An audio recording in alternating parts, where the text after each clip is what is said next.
In 2010, when we came to this neighborhood, it was the most notorious illegal dumping site in the city, known as the Forgotten Triangle because it was literally a forgotten about neighborhood.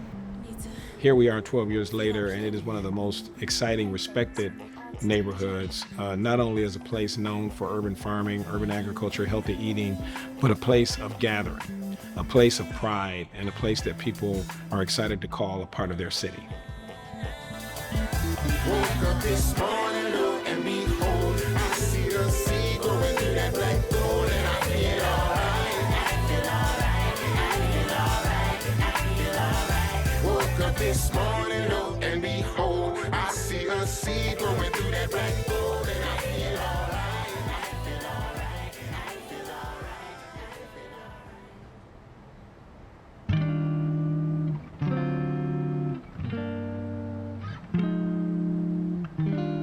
Myself, Damien, and Randy, we grew up on the southeast side of Cleveland. Cleveland was known as the Rust Belt, right? Because we were industry, steel. My dad worked in the steel mills. Same with Damien and Randy's family. So we came from a hardcore work ethic that we got from our parents. At that time, we still lived in an area beyond where we lived. It wasn't developed all the way, so we still had woods in our area. So we would go out and catch tadpoles, a variety of birds and fish and different things that we were exposed to at an early age that gave us a unique love for nature. We stayed together all the way through high school. And we split after high school. Randy went to Baldwin Wallace College. I went to Kent State University. And Damien went to the University of the Streets of Cleveland. And it all worked well when we came back together because we brought back our individual skill sets. What brought us back to Cleveland was a deep sense of need, a deep sense of caring, a deep sense of environment, and wanting to make the community a better place. The area that our farm is in was once called the Forgotten Triangle. Desolate neighborhood, dump grounds, 50 feet piles of trash and construction debris. It was ground zero. And when we approached the city of Cleveland and they gave us an opportunity to take over this site, we said if we could do it here, we could do it anywhere. Damien, he was an exterminator, and he would go into people's houses and he would see, what children were eating for breakfast, what people were eating for dinner. And just as first as a person, right, and then as African American, your heart goes out to when you see that people just don't know that, hey, you don't have to get your meals from a gas station, right? Or there's healthier options, or food is not grown at Giant Eagle or a local grocery store, right? I was the co-founder of the Red All Exterminating Company with Damien. I was his silent partner and wrote every business proposal and did every budget and did all the, helped him with negotiations and all those kinds of things. So Damien and I already had a pretty extensive history of doing business together. And in high school, Damien, Keymah, and I had worked several jobs together. So we like to say we knew each other's style. I would say we all had a very intense work ethic. And we realized, because we all had full-time jobs, that to pull this off, we're going to have to put some significant hours into the project. So we pretty much, every waking hour, every time we had a break, delved into the work of the Red All Farm. And so Keymah was really trying to do everything. He was doing a lot. It was very stressful, but he did it. Work a 40-hour job. He would do the farm sometimes before work, after work, parenting, a lot. He did a lot. The beauty of that is that it was all donated time. So when you think about commitment to projects like this, think about all the hours that adds up to, for all those guys, an entrepreneur, Keymah, a manager of an airplane engineering, business, and me, an officer with a publicly traded Fortune 500 company. I mean, given that kind of time, I always say to people, if you really want to do this work, you have to make the commitment. You have to go the full distance. So we pushed all the chips in on the table and said, we're going to make this be something, but it takes that. Our first funder was the Sisters of Charity Foundation here in Cleveland. When we approached Sisters of Charity Foundation, all we had was a pack of seeds and a PowerPoint presentation. We didn't have none of this structure was here, but they felt our passion. They were like, you guys are gonna, whatever you believe in, I believe you guys are gonna do. It's not just our farm, it's everybody's farm, and that's why we try to lead from a community outreach standpoint. We don't have volunteers, we have extended family that come down here. We want them to return and feel proud about the work that they've done, that they've committed to, and you can actually come back and see the work you've done and have a long-lasting relationship. Like Keymah always said, the longest-lasting relationship we have on earth is with food. Down here, we want to make sure that we can give the community something to be proud of, something to receive from, and something that they can feel like they're part of the legacy by just being able to experience what Randy, David, Keymah, and Damien, had just talked about and presented and put on the table. We're literally in the moment being able to receive from somebody's dream right now, and I never take that for granted. What was in this area before were houses, but they were abandoned houses by the time we got here. One person that still owns this, where this apple tree is, it's this tree here. That little space from where the grass is cut going forward is still, we're still trying to get him to either donate the land or sell us the land. So I don't know what reasons they're holding out, but that's the reason that. But I like it anyway because the groundhogs stay there because the apples are right there. Because that's part of farming, is you got to plant something for the animals so that they won't rob you, and you get a chance to at least catch your harvest before they start to attack yours. So because people always ask me how to get rid of the deers, how to get rid of all these animals, and I said, no, you can't get rid of them. First of all, we disturb their environment, so we owe it to them to at least be able to feed them, and not have a problem with it by simply making a garden for them as you make for yourself. I'm an empath. So I'm an empath towards plants, towards the planet, towards the animals, towards the universe, and towards people. So I got 5 duties I gotta do that I can't help but feel that I gotta do something. If you never learn anything about what we do here, is learn about how the condition of the soil and see if you can repair it. There's a method to repair it. So we had discovered the method to repair it. The wood chips is also acts as a barrier for your raised beds, and it also kind of takes out some of the toxins out of the soil. And there's certain plants that take the toxins out of the soil or the heavy metal out of the soil. So I knew these things, and I knew when we got this space down here, and the way that it looks, I got a little OCD. I'm gonna keep it real. I got a little OCD. And it was just so trashy, and mountains of trash, and it just looked horrible. But I knew that I could change that with some help. When we all came back together as a group, I had the most farming experience just coming from Israel and studying there and learning there, and put those skills to work to help build Ridall. The original maker of the Ridall Black Gold. He studied under Will Allen up in Wisconsin. We went there, learned from him, came back here and started this. And I guess what makes our soil so different is the love that's in it. We build the soil like like you're making a lasagna. You just layer food waste, wood chips, and you just keep layering it up. And then once you get it to a certain point, you cover it with the chips again, and you have to let it sit for 6 months. And at the end of that 6 months, you have black gold.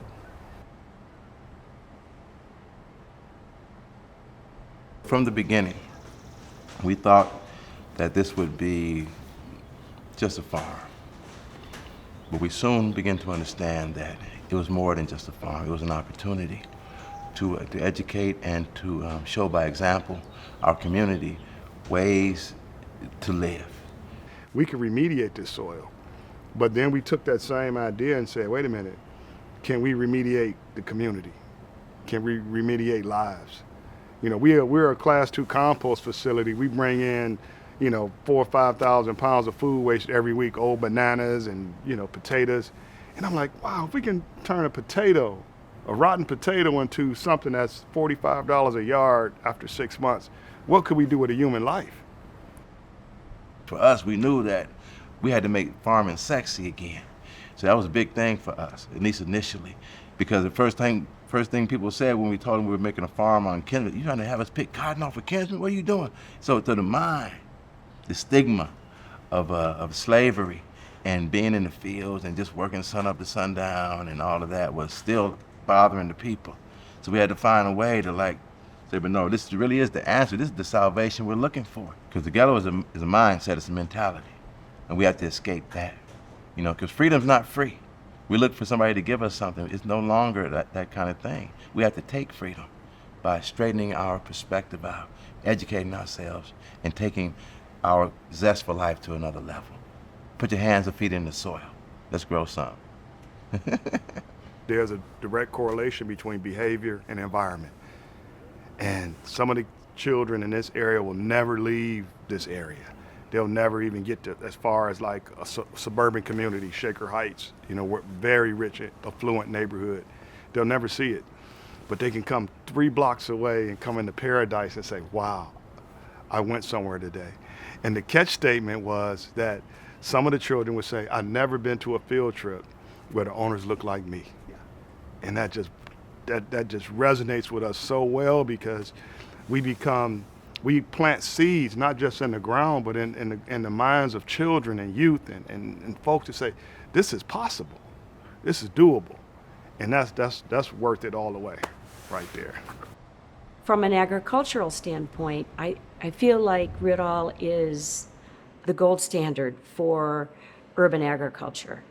It is a training spot so that any up-and-coming farmer or anybody that wants to have anything from a small to a larger scale garden can come here and learn exactly how to do what they have done, how to do aquaponics, how to do composting, how to cook healthy meals. So this is a training site that's revered not only around Cleveland, but pretty much around the nation. And it is a place that teaches about healing by incorporating lots of different healing methodologies into all that they do.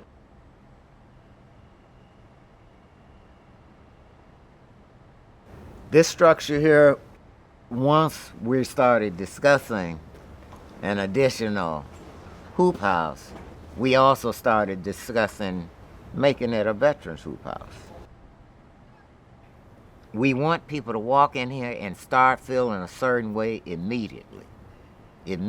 And we do. We have guys, just like myself. I've talked about things in this building, this hoop house, that I've never talked about. Some of them, because of PTSD and other challenges, just want to come to a place where they feel welcome, where they can just sit in silence and enjoy the beauty of the plants and flowers and such. So veterans need support, and they view Rittal as a place that they get that support, which really makes us very proud. When you have something like this, it's so important for the community to be aware. Again, I go back to my age and my experience in life, that part of being 80-something years old is, first of all, I don't think you get to see many 80-year-old fools. We've had to make some proper decisions along the road, and it haven't been how many times you got knocked down, it's always been how many times you got back up. But when I see this, and I feel it's my obligation, my duty to promote this, to make sure that our community is aware that this exists. Who can argue with agriculture? What's wrong with that?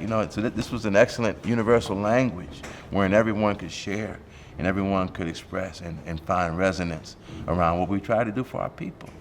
We're just trying to help.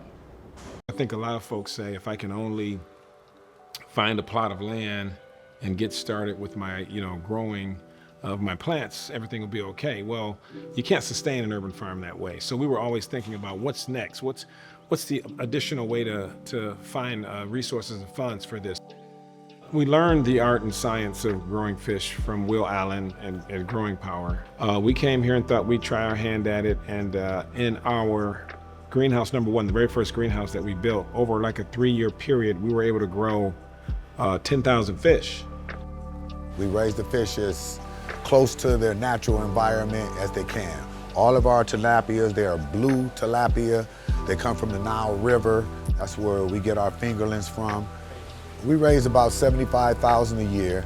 We have a facility right across the street over here, and we raise them there. We have 10,000 gallon tanks.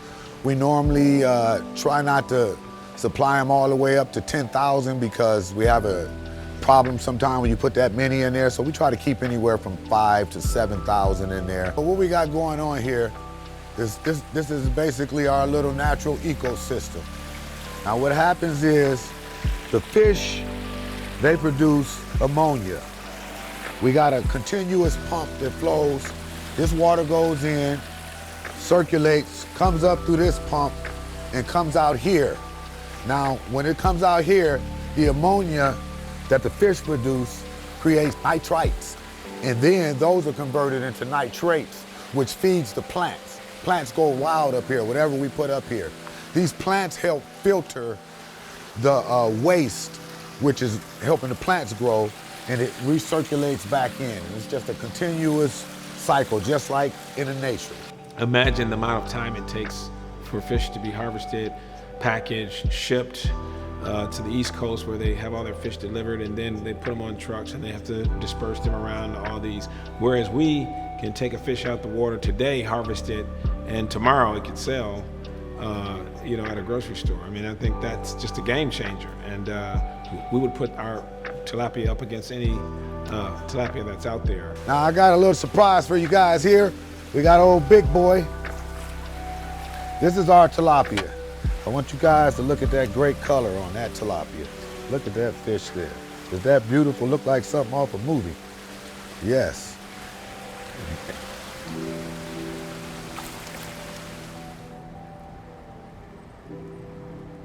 One of the children helped me put this together. Actually, it was Keymah's son, and actually last week this was really filled up, but we had a cleanup and they kind of tore some of it out, so that's why we put the fencing around it. But these are strawberries. They have returned ever since that kid was like 6 years old, and he's 13 now, so it keeps returning. So this kind of like looks like, yeah, the strawberries are coming on here already, actually. That's where the strawberry starts off. It starts off with a white flower, and then the strawberry is right behind it. And in most fruits, that's how it starts. There's a flower first, and then the fruit grows right behind it.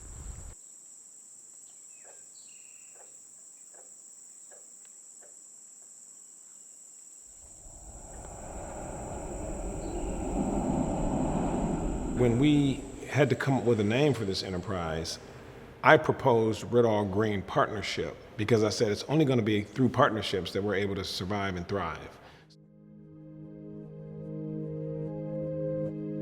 In the early days of Rittal, when I first visited, it was crystal clear to me from the first moment that I met with Damien and Keymah, and I already knew Randy, that they had assembled a dream team.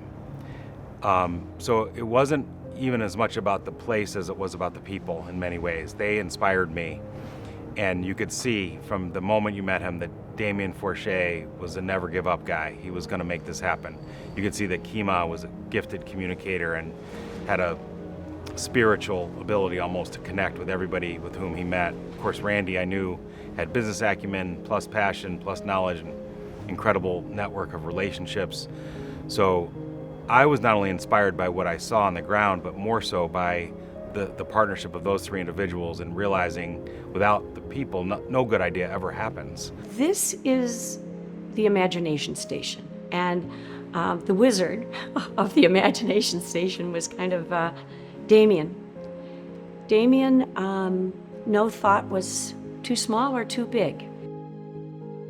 I can tell you one thing about my dad for sure and two things for certain. He was gonna be on the phone, talking to somebody about work. Always talking to Randy as one of the people for sure. They had a great relationship. My dad loved his exterminating company, but the time and effort that he put into this greenhouse is like uncomparable to anything else. My dad didn't go to school for it, didn't read about it, just went to some classes, learned about it, and did this. Like, knowledge is power, obviously, but he didn't even need like a background. He just had his heart and did it and just kind of went with it, and it's so great to see. Well, what prompted me to move into the Riddall partnership is the majority of the people down here are my cousins.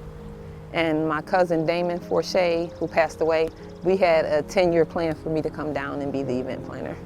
And at that 10-year plan, he passed away. So this is the ending result. I'm still down here because of him.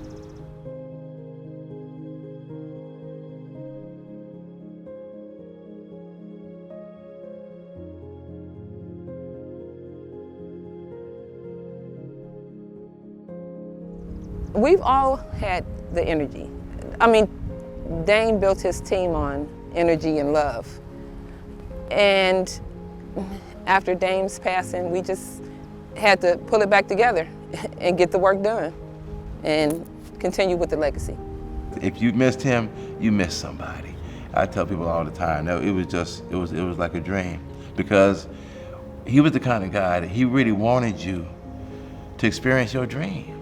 Whatever your dreams were, he's like, we'll make it happen right quick. It's different when you've lost somebody that meant so much to a lot of people, and the impact that he had the his superpower was making you feel like you were the only one. We still talk about Damien each and every day, all day, because everything you really see here was his dream, and he put it together, and the leadership stood strong. We all band together. We're a family. Some blood, some non-blood, but we are family. Damien, believe it or not, was the type of guy. If someone passed away, immediately after the services and stuff, he's back to work. He's like, dry those tears up, we got to get back to work. Okay. And that's what I really liked about him. So it makes it a lot easier. I mean, I may shed a tear only because I think about him, and our friendship. He's like my brother to me, and but I think good thoughts of him. It's like, yo, I know he's shining. Everybody says it. They said because he had the hugest smile in the world, infectious. You could not help but like start smiling when you see him. And so I think that smile is even bigger now. I know he's really thrilled that all that's happening with Riddall now. His vision of what he saw, it's taking place. And for me, myself, I just didn't know if I'd live to see these kind of changes and actually make an impact on the world, because that's what it is on the world now. And I'm thrilled too. I'm ecstatic about what's happening. I'm only looking forward to it growing better, but at some point I'm gonna relax and sit back. Okay. When the restaurant was built, this is like my dad's vision coming to life, and it was just beautiful, and I was very, very, very impressed with everything everyone's done. My Uncle Johnny is doing a great job in the kitchen, so it was just a full circle moment kind of to see everything and see all the hoop houses, and I just know they're gonna keep adding on and like continuing on with my dad's legacy, and very excited to see that. We were talking all this stuff about the importance of eating healthy and all the things we were growing being good for the body, and the benefits of a plant-based diet, and people would kind of glaze over, We were doing that, and we said, wouldn't it be nice if we had a facility where we could actually go deeper with that, to teach people cooking classes, to teach nutrition classes, to maybe even have a restaurant. So Damien got very excited and said, I'm gonna go, get the blueprints drawn up. We're gonna do a community kitchen. So he had the blueprints drawn up, and here we are today with the kitchen just thriving. It's been a game changer for us, because we did hit that goal of having a place to teach people how to eat healthy and teaching cooking classes and such. But I think Damien, as he smiles down on us from heaven, would be most excited about the fact that there's so many important convenings that take place. He was all about bringing the community together, all walks of life, ex-offenders and corporate executives and youth and seniors, and he was always about, let's just get everybody together and just enjoy this place. Nothing made him happier than to see that.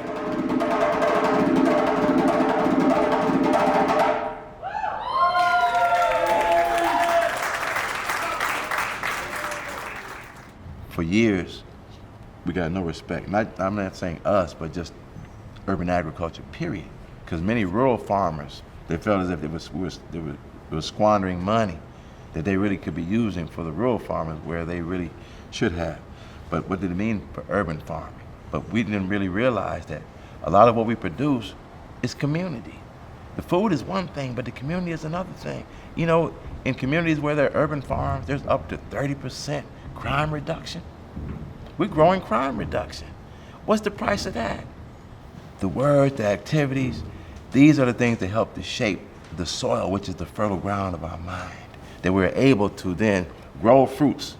Talk about fruits of salvation, man. You know, this is a real living fruit. You know, this is what it's all about for us. This is a dream come true. You know, it really is a dream come true. The lure and the mystique of Rittal is that, wow, how are they doing all these different things? And learning that the loop is, if you do it the right way, can be a closed loop system. We didn't talk about the fact that we have a farmer's market store where we sell only fruits and vegetables, no meats, no fish, no anything else. 4 years ago, we did take over Farmer Jones Market. The mayor of the city approached us. The mayor felt that the market is such a valuable commodity for the community, for the neighborhood, really wanted to keep it going. When we first took it over, we started with nothing more than collard greens and watermelon. And Farmer Jones had been in the community for 60 plus years previously. So when we came in, we weren't over ambitious. We just said we're going to start. This is something that we had never done. So we started with the greens and the watermelon and started adding corn and started working our way up to what you see now today. Rittal is basically opening doors that were previously closed for young entrepreneurs and giving them a pathway to a new placement. Just being able to make those little small micro interactions, it makes a difference because people remember. This is something I always echo to my dad. You know, youth especially remembers these experiences, being able to go to a Rittal, put your hands in the soil, being able to come to a Farmer Jones and see people that look like you operating and doing business. That's a big thing, you know. You have nothing if you do not communicate that this next generation is the cornerstone of our existence right now. So if we're not putting anything into them to try to give them a head start on what sustainability of self looks like, then they'll never have sustainability of household. You don't have sustainability of household, you don't have sustainability of community. You don't have sustainability of community, then you don't have sustainability of the world. So it's a ripple effect. Creating Green in the Ghetto to be one of the first youth components around here really just came on two thoughts. One, trying to help get rid of the negative stigma wrapped around the word ghetto. Two, giving the kids an opportunity to come right around the corner and see something that exists in their quote-unquote ghetto. So if you're going to talk about my ghetto, let's talk about my ghetto being green, sustainable, and just to see the energy and the relationships we've been able to build with the youth and the school kids that are just maybe 8 minutes away walking has been probably one of the most rewarding things, because when they come over to the playground to play basketball, they know we have a porta potty situation for them. If they got to use that so they don't have to be outside. But I feel like the most important part about the outreach is just making sure that if you come down here and have a great experience, now you extend the same gratitude and the same energy to somebody else that you think can benefit from this. The city of Cleveland has enough vacant lots to build 3 airports. And we're just one city. Imagine, you know, Detroit and Milwaukee and all these other urban cities that are facing similar challenges with, you know, distressed neighborhoods. Something like this really can turn things around. I mean, I can't stress that enough. When I think back 12, 13 years to what this was, it was not at all a place that I would invite anyone. Now I would invite the President of the United States or, you know, anyone else to come and see it, because it's an amazing story. It's successful. It's creating jobs. It's creating a sense of place. It's creating a ton of hope. And what more can we ask for in this country?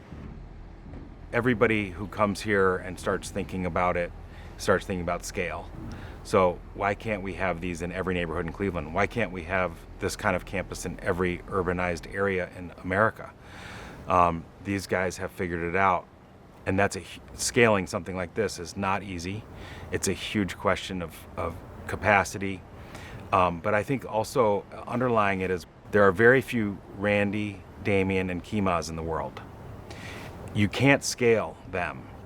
I'm just going to be completely honest. I don't like the word sustainable because it just only applies to just, you know, what I have right here, I'm going to try to hold on to it and keep it where it is. I believe in regenerative growing. So whatever I do here, I'm trying to have a strong foundation for everybody to learn it because we see that we have the staying power because we're here 13 years later and we haven't stopped from day one. So we have the ability for growth, and that growth will turn in turn with the next generation if they get all the information that they'll know how to do it, and they'll just keep going and going and going.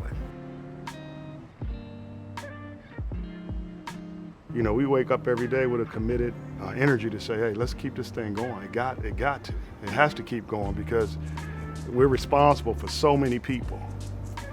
And not just the people per se, but the idea of what's possible with urban ag. See, we're the flagship now. And it's important that we stay the course. But it's not easy. You know, you got to find resources. You got to do a lot to keep it going. And we make it look easy, but it's a lot some days. I mean, we had some dark days. There were days when we didn't know where the next dollar was going to come from. There were days when a storm came through and blew down 3 hoop houses. There were days when, you know, we had break-ins. There were days when we lost good staff people. I mean, I could go on and on, but through it all, obviously the biggest loss when we lost Damien. But through it all, we just kept going. We kept persevering. We kept striving because we knew it wasn't about any of us. It was about the community. And if not us, who? And it was up to us to sort of show how important it is to be resilient and strong in the light of adversity and challenge. And I think that's a lesson for anyone doing work in any urban core community. You can't give up. Yeah, it's not going to be easy. You have to keep fighting and remember that you're not doing it for yourself. You're doing it for the betterment of mankind. I had to step back and find myself because I've been a part of fraternities and organizations and all types of things, but nothing like this. Because this system, it just keeps giving back. You know, and like we talked about fatigue and whatnot, when you come here, it just re-energizes you and say, this is good work. This is good work. And that space, you know, it allowed me to really see myself for who I was and see myself in it. You know, so the things that, you know, continue to inspire me is this work. The things that challenge me are how do we grow and stay in a space that allows us to be here another 40 years from now. Because the buildings and the greenhouses, those are structures, but the core of what we do. Because we tell people all the time, they say, can you build this for us? Sure, we can build hoop houses for you, we can build restaurants for you, but the spirit of what's here, we don't bottle that and sell it. It's hard to replicate that. But that comes from a deep sense of finding out who you are as a person. And I'm still on that journey. I'm not done. I'm a work in progress, and I love it.